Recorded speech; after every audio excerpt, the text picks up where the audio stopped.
Hello, Every Nation, young adults, family. It's so great to be with you tonight. What a privilege. My name is Rudo. This is Munay, and we are going to spend a short time with you tonight. Yes, we are part of a global family of churches that raises leaders, plant churches in campus ministries in every nation. And we also make disciples. That is what we do. So welcome to everyone who is visiting us tonight. If it's your first time visiting us or if you haven't visited us for quite a while, welcome. And we just hope that you will enjoy the service tonight and that you'll really experience the goodness and the love of God. And we miss you guys so much. We just want to encourage you to keep having faith and keep your eyes on the Lord and keep your focus on Him.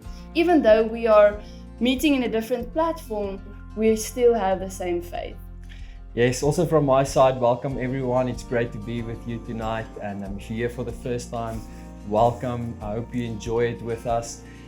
We want to encourage you to go and get yourself a fresh cup of coffee. Maybe you can phone Uber Eats to bring you a Seattle, cappuccino. But go and get yourself a coffee or a tea. Slice one of those pieces of cake or a cookie, and we're going to celebrate and enjoy this service together. Yes, Rudo, nice. Celebrations, we love to celebrate. So before we continue, I would just like to congratulate everyone that had a birthday the past week or who welcomed a new baby into our family. Yes. You were created at the beginning of time with all of creation, and God formed you in your mother's womb, and He chose to bring you into this world the day of your birth. So we just want to celebrate with you and rejoice that day with you. And then to everyone who celebrated a wedding anniversary, congratulations and well done. A birthday comes along whether you like it or not. But an anniversary, you have to work at it. So good job. Congratulations everyone from our side. Leave a comment in our comment section, and we want to celebrate as a family with you. Give us a thumbs up. Or a heart or a hug or what's all those new emoticons that Facebook has. Just post one of those things. Yes, any of them would be great. So also, if you want to get connected, please visit our website or leave a comment at the comment section, and we will post a link where you can register if you want to get connected or need help or need some prayer. Leave a comment below and we will send the link. Great family. It is so great for us to be with you, and in this time where we cannot be together and we cannot see each other in person, I know that God's Spirit is in each home right now, and He's speaking to each one of us. And as I've been preparing for tonight's service and just a word of encouragement for you, God really led me to this scripture in Isaiah 61. And so I want to encourage you, if you have your Bible, you are welcome to open up in Isaiah 61. I hope you still have your handwritten Bibles or your hard copy Bibles, and you're not doing everything from your phones and stuff, because we all know notifications on your phones lead you to not reading your Bible, and the only notification that can come through this Bible is from God. So I want to encourage you to read your Bible and highlight and make notes and all of those things. But I want to share with you just 4 scriptures from Isaiah 61. And it says the following: "The Spirit of the Lord God is upon you, because the Lord has anointed you to bring good news to the poor.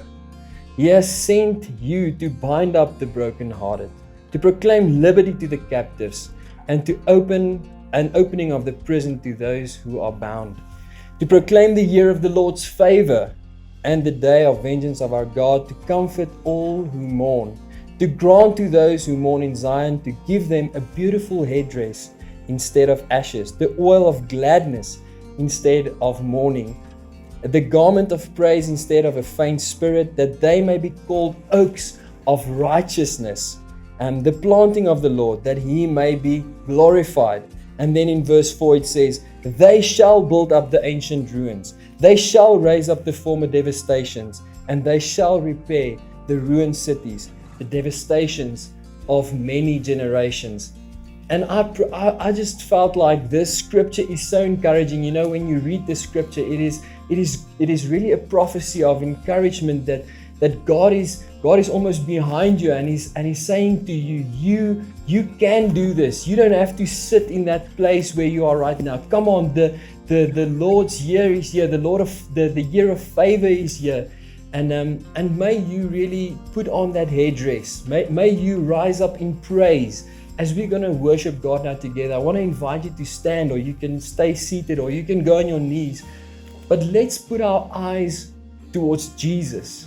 And may we still proclaim the good news of Jesus. May we open the doors of captives. May we help those that cannot be helped. And may we be a beacon of light in this time as God is behind us. He's with us, friends, to build up the ancient ruins as we also busy with this rebuild series right now. So let us pray with you. Let us pray together as we are going into a time of worshiping God together. Father, thank you that there is no one else like you. Thank you that we can praise you and honor you and glorify you, Lord, even though we are in a storm, Lord, even though that the sights around us, Lord, is not so great, Lord, but we can trust in you because it's the year of the Lord's favor. May, Lord, this be our moment. May this be our year, Lord, because you say it in your word, Father. And may we trust upon that. May we stand upon that, Lord, and know that your word is true. May we hear your voice so clearly in this time, Father, when we spend our time, our daily devotions with you.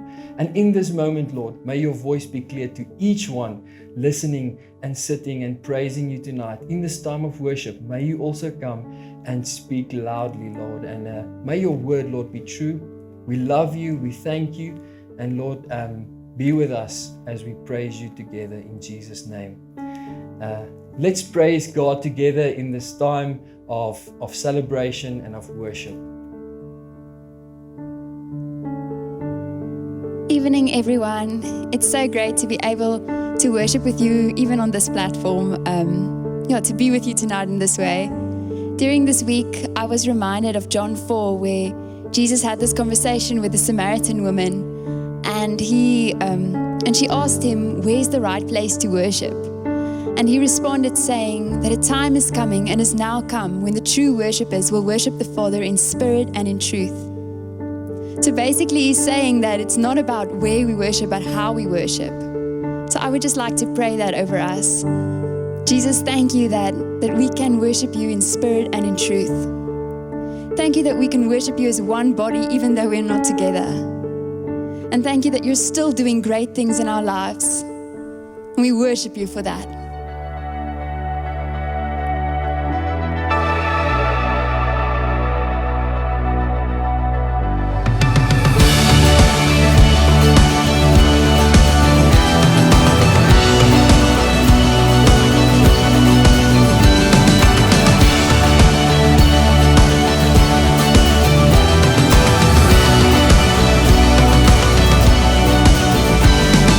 Come, let us worship our King.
stronger than the power of the grave,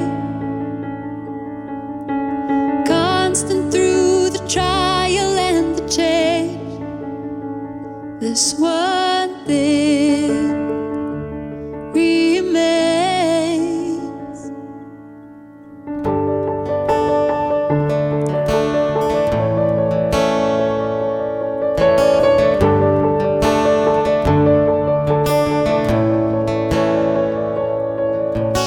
Higher than the mountains that I face,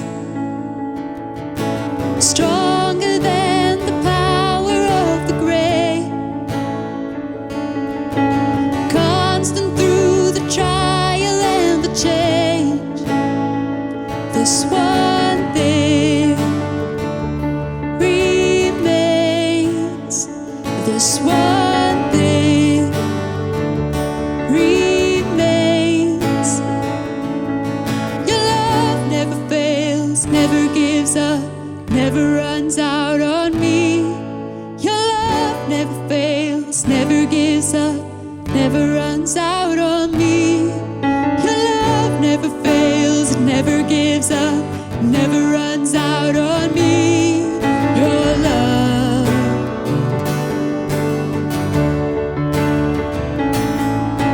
On and on and on and on it goes, till it overwhelms and satisfies my soul. And I never ever have to be afraid. This one thing remains. This one thing remains. Your love never fails, it never gives up, never runs out on me. Your love never fails, it never gives up, never runs out on me. No, your love never fails, it never gives up, never runs out on me.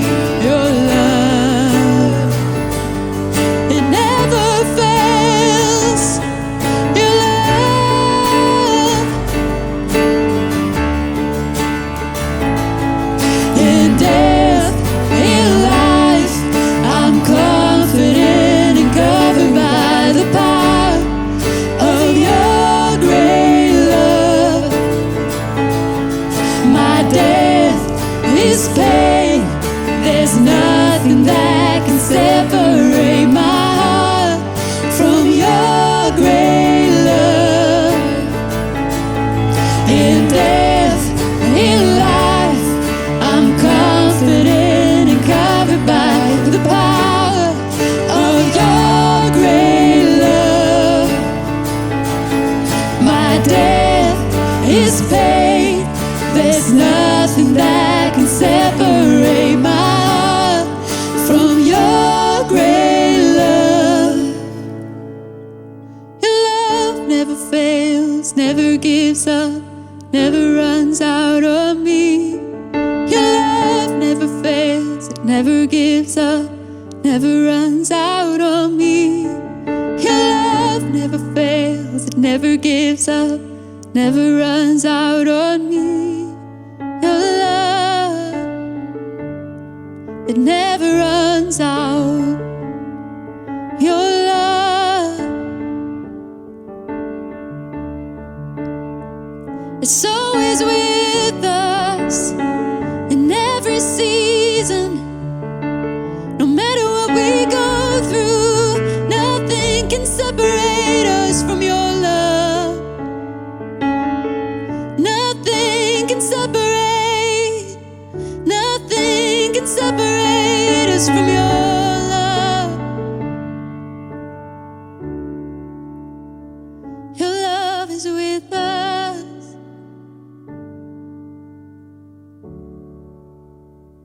Your love makes us whole. It restores us.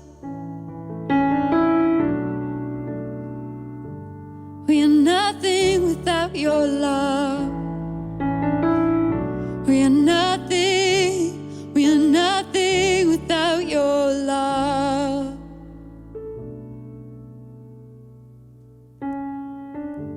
Jesus, thank you for your love. Thank you that your word says nothing can separate us from your love. And thank you that you come to show us your love on the cross. Your love has made a way so we can be in this relationship with you. We can be with you. And thank you for the work you've did on the cross.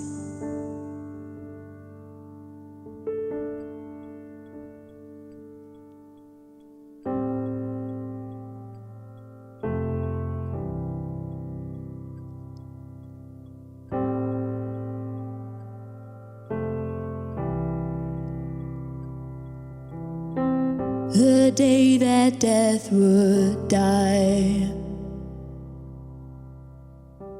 our Savior gave His life, rejected by us all. In silence bore the cross. Who knew this man of sorrow will make our hearts whole?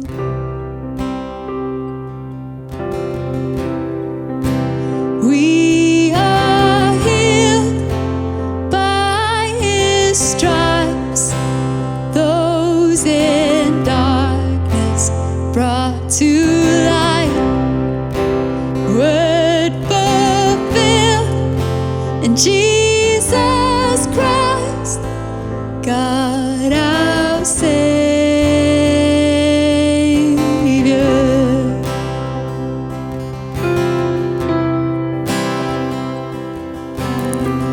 The blameless sacrifice, sinless He paid the price. His punishment, our peace. His cross, our liberty. Who knew this man of sorrow will make our hearts whole?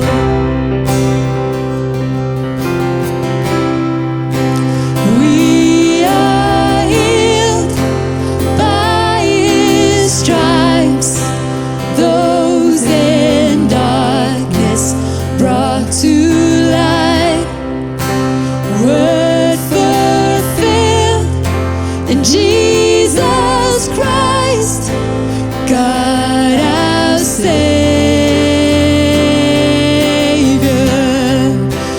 We are healed by His stripes, those in darkness brought to light, word fulfilled in Jesus Christ, God our Savior.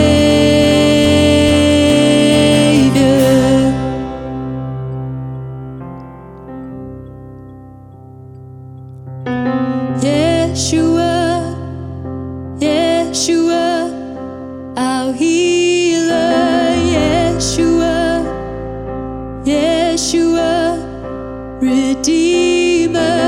Yeshua, Yeshua, our risen King.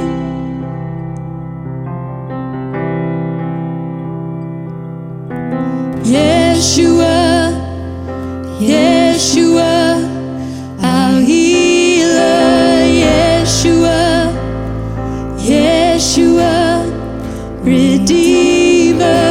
Yeshua, Yeshua, our victory. Yeshua, Yeshua, Yeshua, our healer. Yeshua, Yeshua, Redeemer. Yeshua, Yeshua, our victory.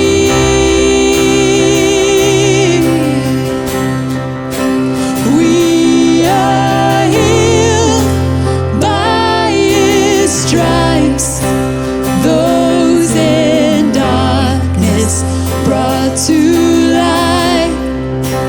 Word fulfilled in Jesus Christ, God our Savior.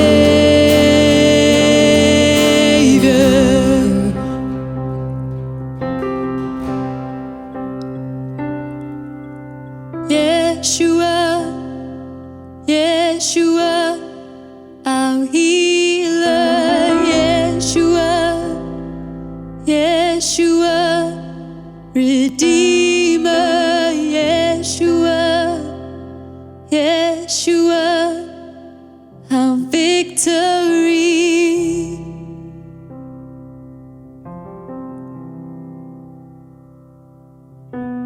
Yeshua, Yeshua, our healer. Yeshua, Yeshua, Redeemer. Yeshua, Yeshua, our victory.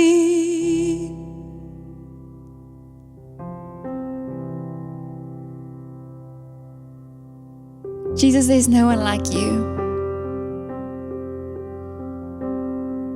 And we can just sing your name over and over again. Yeshua, Yeshua.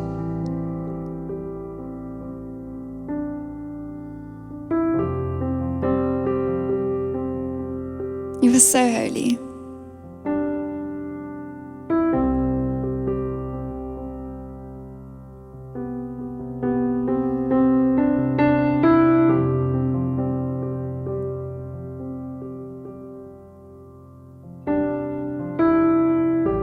Thank you that we can worship you, that we can know you.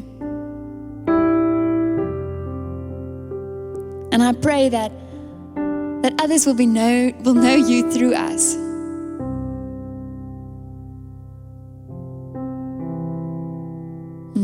Amen.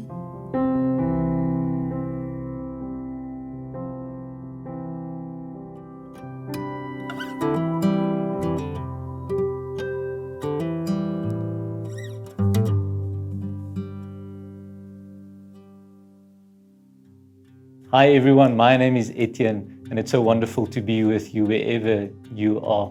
I'm one of the elders at Every Nation in Lynnwood, and we're currently busy with a series called Rebuild. Last week, Donnie spoke to us about unless the Lord builds, we all labor in vain. And this morning I'm going to talk to you about the cornerstone. And for the next 4 weeks after this, we're going to continue exploring this theme of rebuilding our lives in this season. I want to start off by telling you about this amazing community that lived 2,000 years ago. In the book of Acts, in Acts 2, we read about the Apostle Peter, and we read about his life and about this community, this first community of believers, and what their lives looked like. We read about how their lives were completely transformed, how they joined together and how they shared everything, how they spent so much time in each other's company, even selling their possessions to make sure that nobody had any need. We read about all the miraculous experiences they had, how they received new purpose to their lives, and how God was changing that community. It sounds quite idyllic, doesn't it?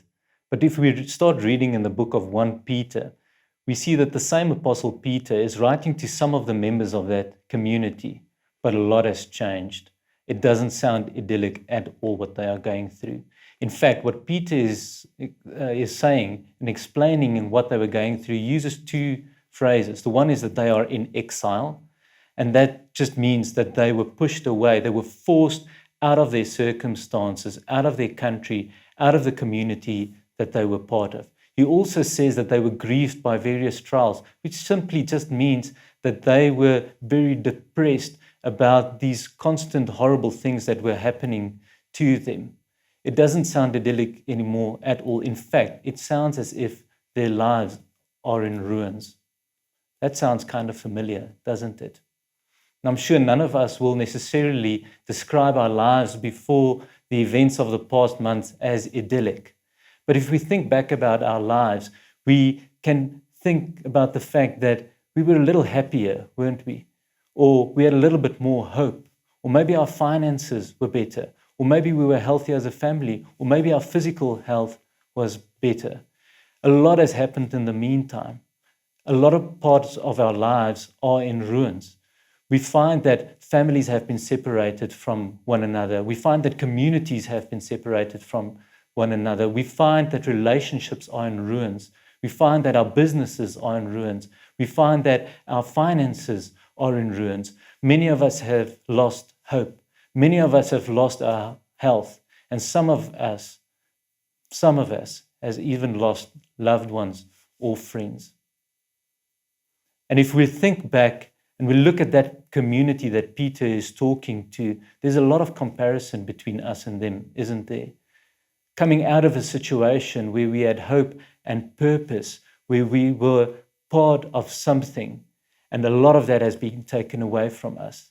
And what we also have in common with them is that whilst we're in these terrible circumstances, we have to attempt to rebuild our lives.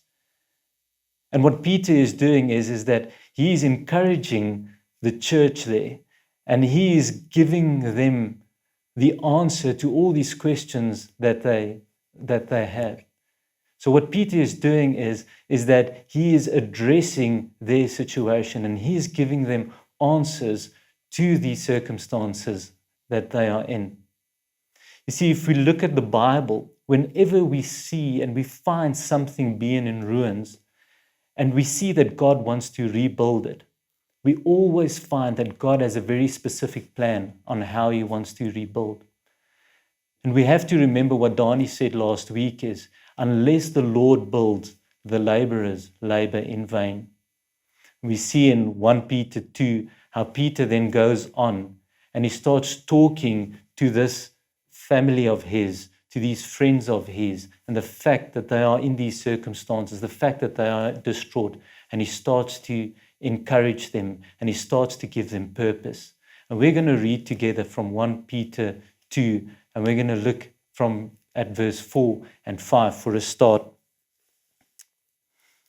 It says from verse 4, "As you come to him, a living stone, rejected by men, but in the sight of God, chosen and precious, you yourselves, like living stones, are being built up as a spiritual house, to be a holy priesthood, to offer spiritual sacrifices acceptable to God through Jesus Christ."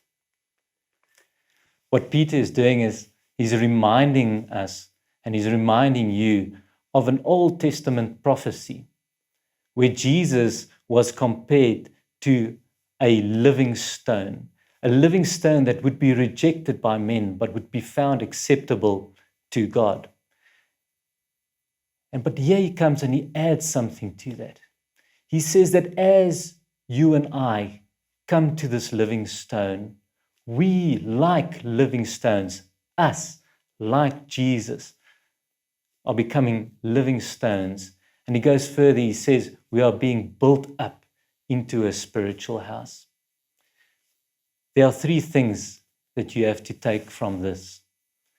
The first thing is this, is that in these circumstances, as God is rebuilding our lives, we have to come to Jesus. We have to come to the living stone. That is our only hope. You see, you and I often, when we go through these difficult circumstances, we often run to somebody else first, or to something else first, something that we think will help us or that will give comfort to us. But what Peter is saying to you is that you must run to the living stone. You must run to Jesus first.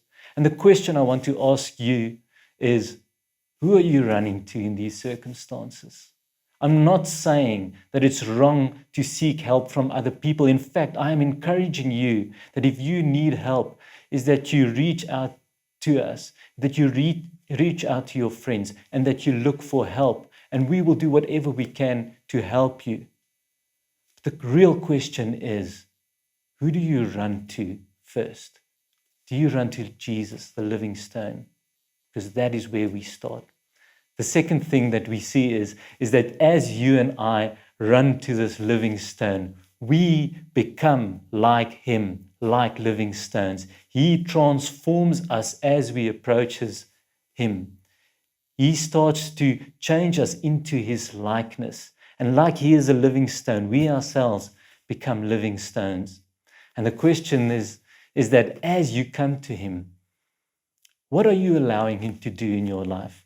Are you allowing him to transform you? Are you allowing him to change you into his likeness?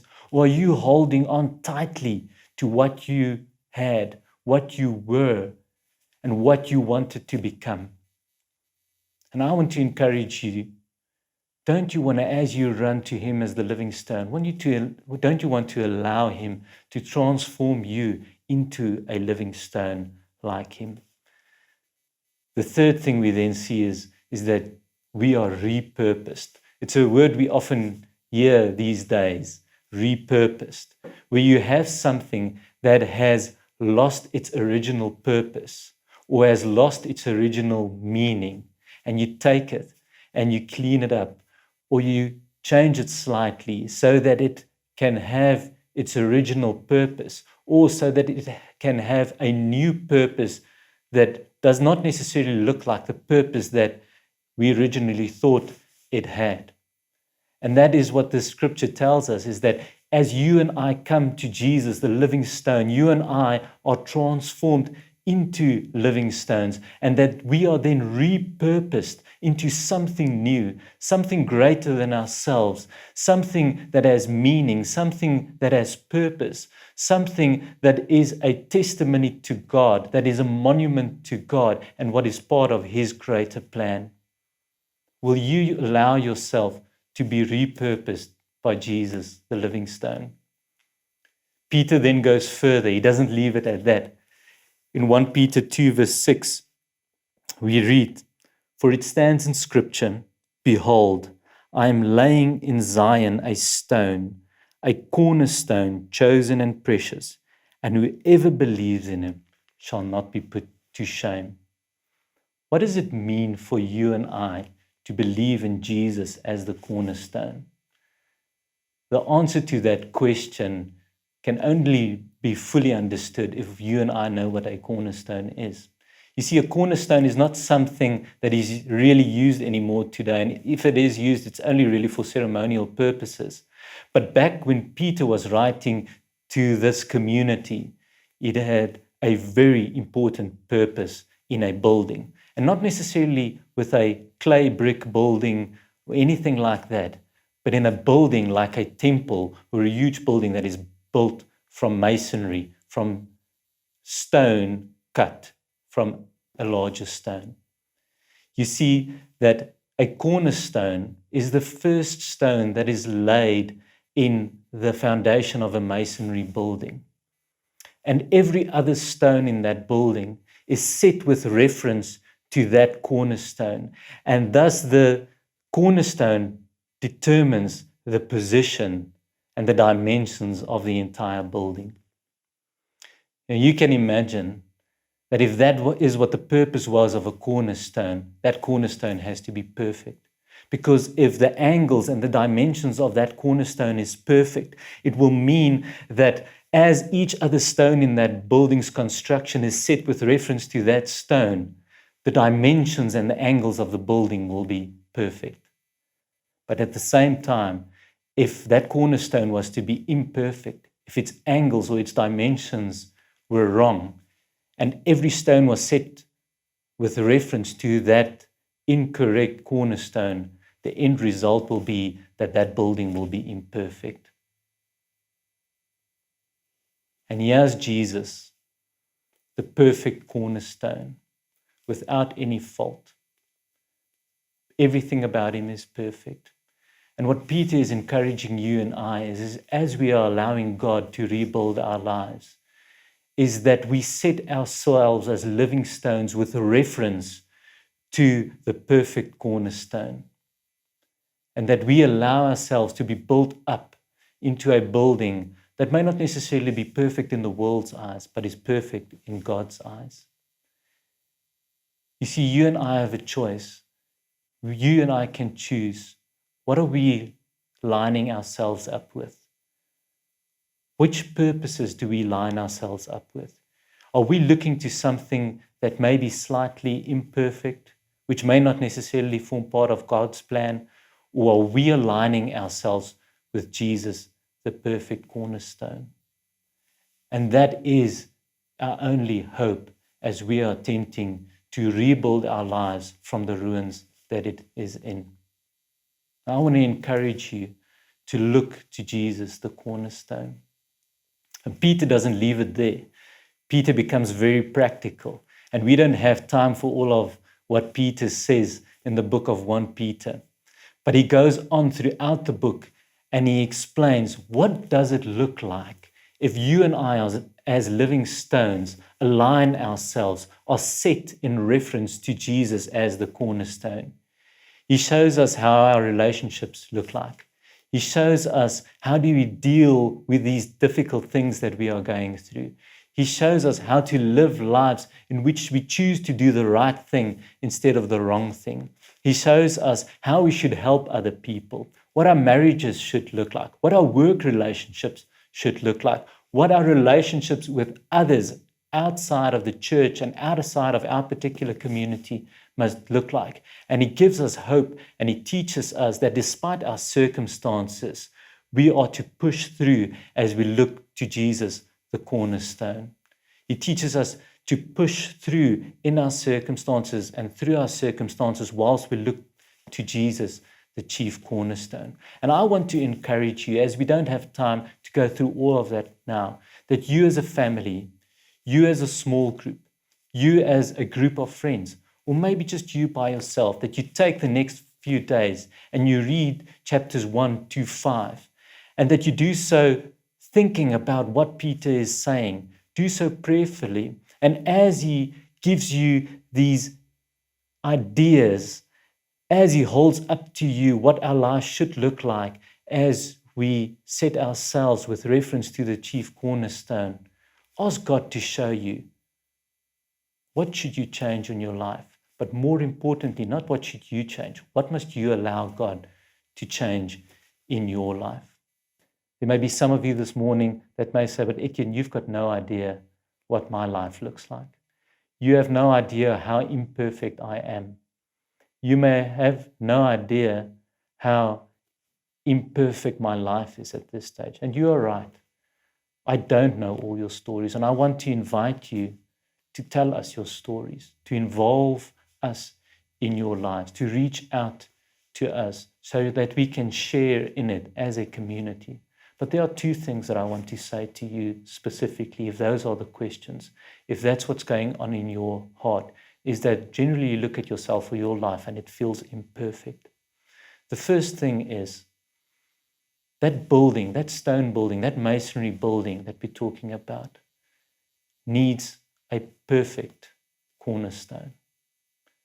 But all the other stones don't have to be perfect. They can have imperfections. Because the moment you start joining them together and you align them and you set them in reference to this perfect cornerstone, at the end of the day, the building that is being built by the builder will not only be perfect, but it will be built according to the plan that the builder has. The imperfections of the individual stones don't matter. The second thing I want to say to you is, because of our imperfections, Jesus, who was the perfect cornerstone, had to die. He had to die so that even though he was perfect, he could take our imperfections on him so that God could deal with our imperfections. And there are some of our imperfections that are erased immediately the moment we run to Jesus. And there are some of them that do take a bit of time. But there is nothing in this world, no imperfections in us, that will cause God, as the chief builder, to reject you and me. Don't you want to run to Jesus, the living stone, the cornerstone? Or maybe you're just asking yourself, maybe you're asking me the question this morning, but Etienne, what does the future hold for us? When is this going to stop? How are our lives going to change? And is it looking good? And there's a certain aspect of that question that I can't answer. I do not know the future. I don't know what's going to happen later today, or in a week's time, or a month's time, but God knows. And what I want to say to you today is the same that Peter said to this community of people as he was ending off this letter to him. We read in 1 Peter 5, verse 10, he says, "And after you have suffered a little while, the God of all grace, who has called you to his eternal glory in Christ, will himself restore, confirm, strengthen, and establish you. To him be the dominion forever and ever. Amen." Can I pray that over you? Father God, in many respects our lives are in ruins. But we are so thankful this morning that we can look to you, the chief builder, and ask you to rebuild our lives. We do not want to labor in vain. We want you to build us up into something greater than ourselves. And no matter what our circumstances are, and I know there are many of us that are going through terrible things, situations that seem without hope, without solution. And I want to pray for everyone that's hearing this message.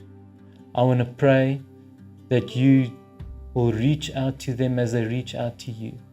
I want to pray that as they look to you, as they come to you, the living stone, that you will transform them into living stones and that you will build them up into a spiritual house. I want to ask that you will help them to set their own lives as living stones with reference to Jesus, the chief cornerstone.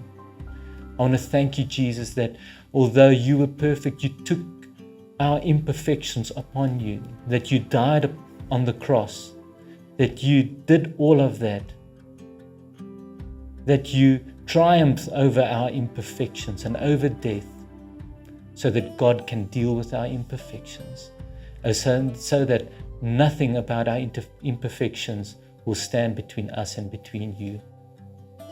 We want to pray that as we go our separate ways, that you will help us to delve into the Word and that we will experience and see what you show us about how we can allow you to align ourselves with the chief cornerstone, who is Jesus Christ. I want to pray this scripture. I want to pray that you, the God of all grace, will yourself restore, confirm, strengthen, and establish us for your glory. Amen. Thanks, guys. It was so wonderful being with you. And I really want to encourage you to continue to delve into the book of 1 Peter as you allow God to just build you up into something greater, that He restores and rebuilds your life. And I also want to encourage you, if there's any help that you need, you just need some people to come around you so that we can keep pointing each other to the chief cornerstone that is Jesus. There's going to be a link in the comments column, and you can just follow that link and connect with us. And we just want to share life together, and we just want to continue this journey as we allow God to rebuild our lives.